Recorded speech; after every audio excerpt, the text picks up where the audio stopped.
72 గంటల్లోనే ఫోన్లోని అద్భుతమైన జ్యోతిష్య పరిష్కారం చూపిస్తారు. నమ్మండి, నమ్మకపోండి, ఇది నిజం.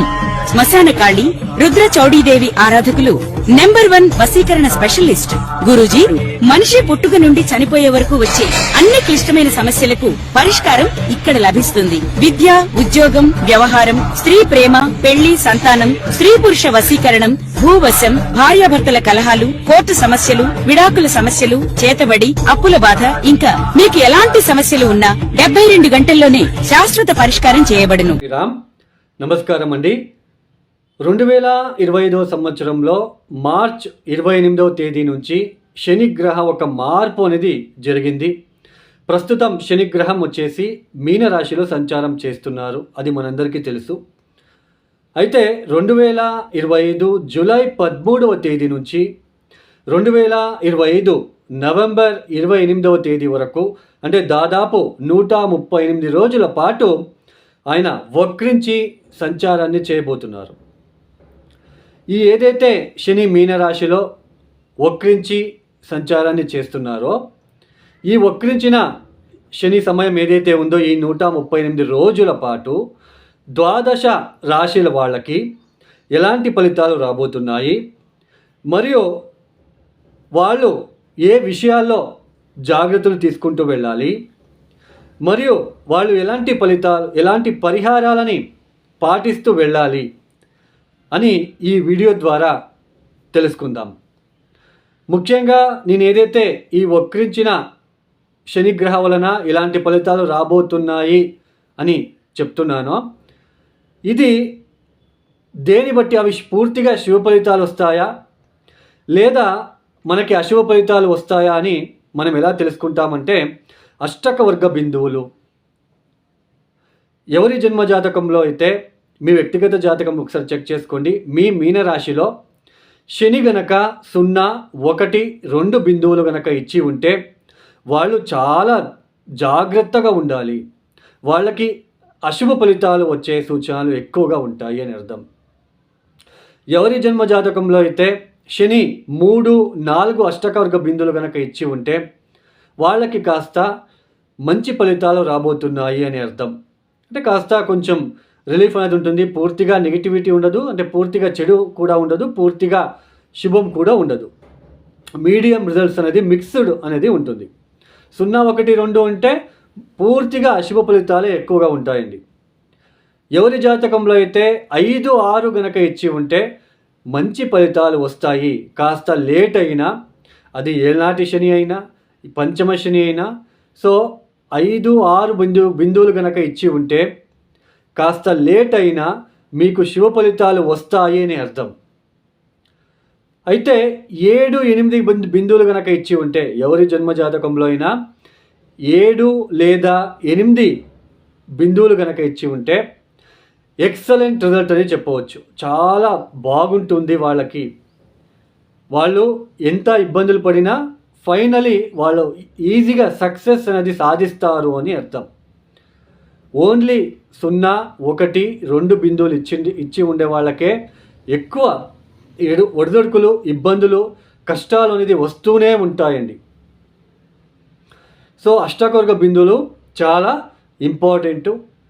సో ఈ ఒక అష్టకవర్గ బిందువుని మీరు చెక్ చేసుకుంటే మీకు ఈజీగా అనేది, అంటే ఈ ఫలితాలు ఎలా వస్తాయనేది ఈజీగా అర్థమవుతుంది. ఇక ఒక రాశి గురించి మనము తెలుసుకుంటూ వెళ్దాం.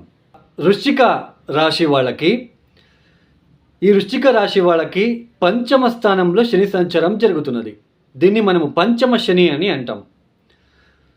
పంచమ స్థానంలో శని సంచారం చేస్తూ ఏ స్థానాలని చూస్తున్నాడు? మీ రాశి నుంచి శని పంచమ స్థానంలో సంచారం చేస్తున్నారు. ఆయన పంచమ స్థానంలో కూర్చొని ఏ స్థానాన్ని చూస్తున్నాడు అని తెలుసుకుంటే, ఆయన కూర్చొని ఆయన ఉన్న ప్లేస్ నుంచి, ఆయన సంచారం ఏదైతే మీనరాశిలో చేస్తున్నారో ఆయన ఉన్న ప్లేస్ నుంచి తృతీయ దృష్టితో మీ రాశి నుంచి సప్తమాన్ని చూస్తున్నాడు. ఆయన ఉన్న రాశి నుంచి డైరెక్ట్ సప్తమ దృష్టితో మీ రాశి నుంచి లాభస్థానాన్ని చూస్తున్నారు. ఆయన దశమ దృష్టితో మీ రాశి నుంచి ద్వితీయ స్థానాన్ని చూస్తున్నారు. అంటే ఈ స్థానాలపైన ఆయన ఒక దృష్టి అనేది ఉండబోతున్నది. సామాన్యంగా ఈ వక్రీ శని ఫలితాలు చెప్పుకునే ముందు ఒక 2 minutes మీకు కొంచెం పంచమ శని గురించి చెప్పేస్తాను. అప్పుడే మీకు ఈజీగా అర్థమవుతుంది. పంచమ స్థానం అంటే ఏంటి? మన బుద్ధి కౌశల్యం ఎలా ఉంది, మనలో ఏదైనా అదర్ క్రియేటివ్ థాట్స్ ఉన్నాయా, క్రియేటివిటీతో మనం ఏదైనా మల్టిపల్ వేలో డబ్బులు సంపాదిస్తూ ఉంటారు. పంచమ స్థానం బాగుంటేనే. సంతానం విషయంలో మనం పంచమ స్థానాన్ని చూసుకుంటాం. ప్రేమికులు అంటే లవ్ చేసి లవ్ మ్యారేజ్ అవుతారు కదా, ఇవన్నీ కూడా పంచమ స్థానం మీదే చూసుకుంటాం. తర్వాత మనం చేసే పని అది ఏదైనా కావచ్చు, బిజినెస్ కావచ్చు, జాబ్ కావచ్చు, మనకి ఒక రికగ్నైజేషన్ దొరుకుతుందో లేదా అని కూడా పంచమ స్థానం పైనే చూస్తాం. పంచమ స్థానం బాగుంటేనే మనం రికగ్నైజేషన్ బాగుంటుంది.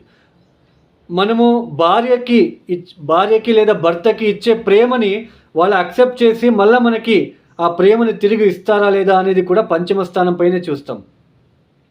అందుకే ఒకరు మనం ఎంత ప్రేమించినా ఆ వ్యక్తి మనల్ని ప్రేమిస్తూ ఉండడు, బికాజ్ ఆఫ్ పంచమ స్థానం. సో తర్వాత పంచమ స్థానం అంటే ఏంటి? శారీరకంగా కష్టపడకుండా టాలెంట్ని యూజ్ చేసి డబ్బులు సంపాదించే ఒక మైండ్ సెట్ రావడానికి పంచమ స్థానం చాలా ప్రముఖమైన పాత్ర అనేది వహిస్తుంది. ఓన్లీ ఇప్పుడు చూడండి, శారీరకంగా కష్టపడే వాళ్ళు వేరు,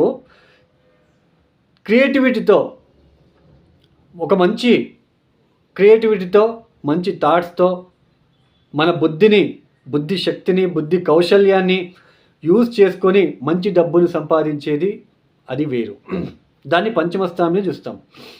అందుకే పంచమ స్థానం షేర్ మార్కెట్, ఇన్వెస్ట్మెంట్,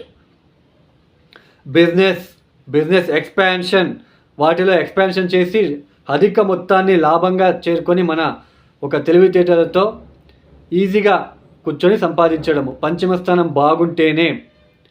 పంచమ స్థానం బుద్ధి స్థానం, బుద్ధి కారకుడు బుధుడికి ఒక స్థానం చాలా మంచిది పంచమ స్థానం. అలాంటి పంచమ స్థానంలో కర్మకారకుడు శని వచ్చినప్పుడు, శని అంటే ఏంటి? కష్టపడి పనిచేయాలి, డిసిప్లిన్డ్గా ఉండాలి. కర్మకారకుడు, రిస్ట్రిక్షన్ ప్లానెట్. సో అలాంటి శని పంచమ స్థానంలో వెళ్ళి కూర్చున్నప్పుడు ఎలాంటి ఆలోచనలు వస్తాయి అంటే, నేను ప్రతి నెల కష్టపడి పనిచేస్తున్నాను, నాకు ఒక 30,000 జీతం వస్తూ ఉంది. నాకన్నా తక్కువ ఏజ్లో ఉన్న వాళ్ళంతా 50,000 సంపాదిస్తున్నారు.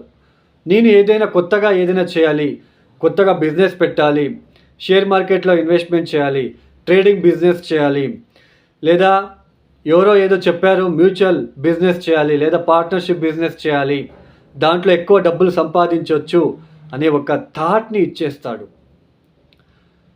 ఒకవేళ అష్టకవర్గ బిందువులు 0, 1, 2 ఇచ్చి ఉంటే ఇలాంటి థాట్ వచ్చి డబ్బులు పెట్టి నష్టపోతారు.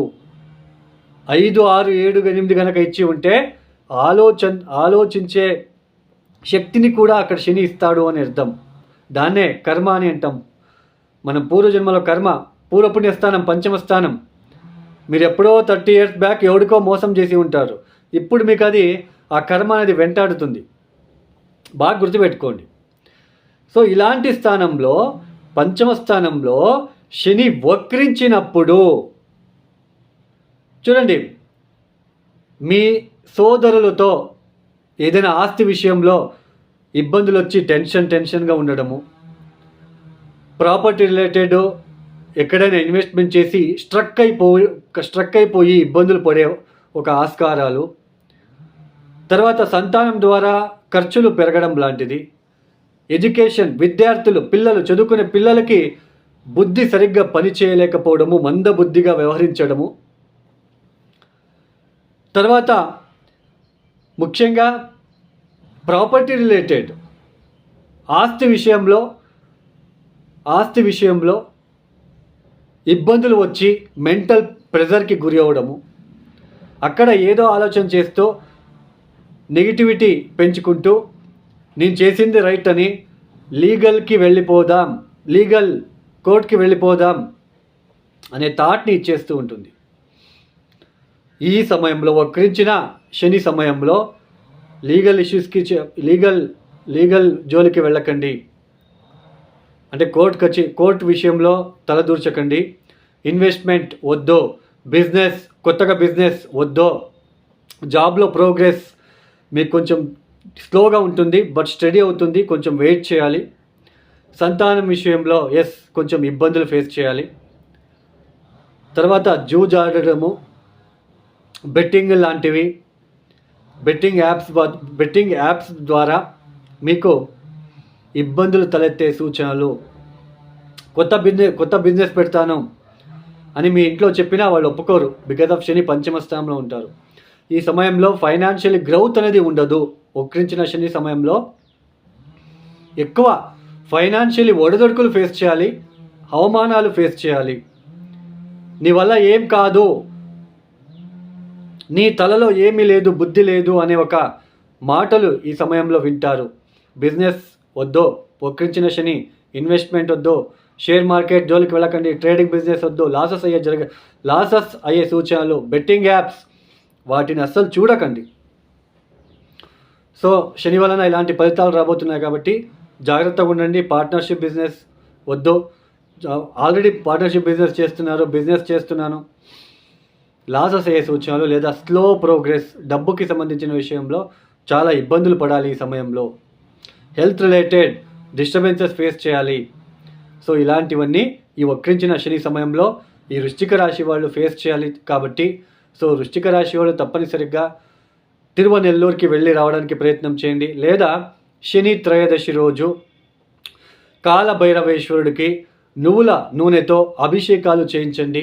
ప్రదోష కాలంలో ప్రతిరోజు మానకుండా సాయంత్రం పూట 6 గంటలు ఆ సమయంలో ప్రదోష కాలంలో శివాలయానికి వెళ్ళి నల్ల నువ్వుల ఒత్తులని వెలిగించి 11 ప్రదక్షిణలు చేసి ఓం నమ శివాయ ఈ శివపంచాక్షరి మంత్రం మరియు మహామృత్యుంజయ మంత్రాన్ని పఠించుకుంటూ ఉండడానికి ప్రయత్నాలు చేసుకోండి.